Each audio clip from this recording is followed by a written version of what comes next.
Hello বন্ধুরা, আমি আপনাদের আজকে দেখাতে যাচ্ছি ভুট্টো চাষিদেরকে একটি বীজ প্রয়োগ করার জন্য 2024 সালের অনুরোধ করা হচ্ছে।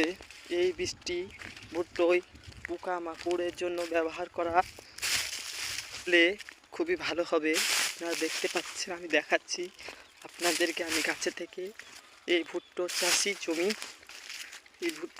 জমিতে এই চেয়ার লাগিয়েছে কোম্পানি ট্রারি সুপার ডেমো প্লেট।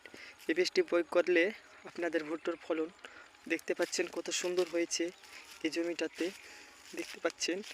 এরকম আপনারা যদি ভুট্টো চাষ করতে চান তাহলে এই ডেমো প্লট বীজটি প্রয়োগ করতে পারেন। দেখতে পাচ্ছেন, আমি আপনাদের দেখালাম ভুট্টো কত সুন্দর হয়েছে, দেখতে পাচ্ছেন।